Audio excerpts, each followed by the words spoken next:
هذه شيلة للعريس الغالي مالك محمد القرادي، مقدمة من أبزياه عمار قدبان عيبان وعلي قدبان عيبان، فألف ألف مبروك هدم الله السرور. كلمات الشاعر أبو ياسر الرباعي.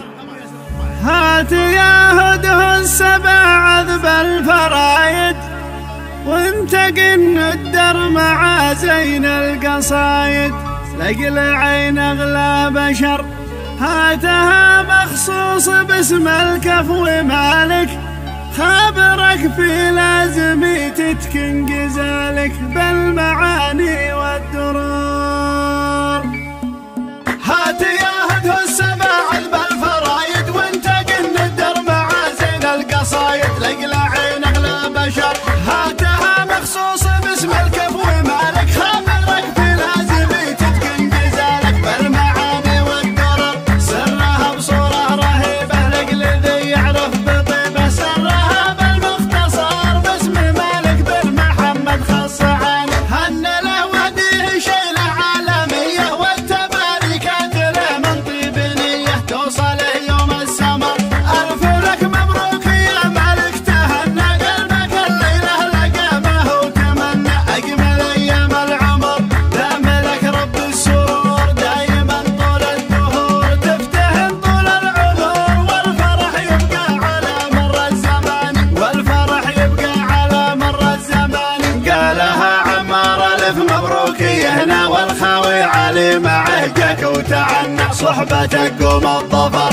في زفافك باركوا وهدوا القوافي، كم من أحمر عيني في الشدة سنافي، باركوا بأجمل صور واعتنوا لك بالقوافي، لن كوافي وبنوافي عزوهم وقت الخطر، والنعم بك والنعم في كل آني، والنعم بك والنعم في كل آني. آل شاعب صيتهم بالطيب عالي، عزوة المضيوم في سود الليالي، والنعم قوم الظفر بالكرم والطيب والجودات، دايم صيتكم معروف يا أصحاب العزايم، ما يجي منكم قصور مزبنين الكل قالي من أخاكم ما يهاني، بالكرم صيت الشاعب له بياني، بالكرم صيت الشاعب له بياني. والختام اختم حروفي بالتوالي، بالصلاة على النبي بختم جزالي، عن نبي خير البشر دايما الكل نبي نذي بهديه اهتدينا،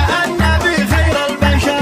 ألف بصلي عليه بكل آني. هات يا هده السبع عذب الفرايد، وانتقن الدر مع زين القصايد، لقل عين أغلى بشر هاتها مخصوصة باسم الكفو مالك، خابرك في لازمي تتكن جزالك بالمعاني والدرر، سرها بصورة رهيبة لقل ذي يعرف بطيبه، سرها بالمختصر باسم مالك بن محمد خص عنه، هن له وديه شيلة عالمية والتباريكات له من طيب نية، توصله يوم السمر ألف لك مبروك يا مالك، تهنى قلبك الليلة لقامه وتمنى أجمل أيام العمر، دام لك رب السرور دايما طول الدهور، تفتهن طول العمر والفرح يبقى على مر الزمان، والفرح يبقى على مر الزمان. قالها عمار ألف مبروك يهنا والخاوي علي معه جاك وتعنى، صحبتك يوم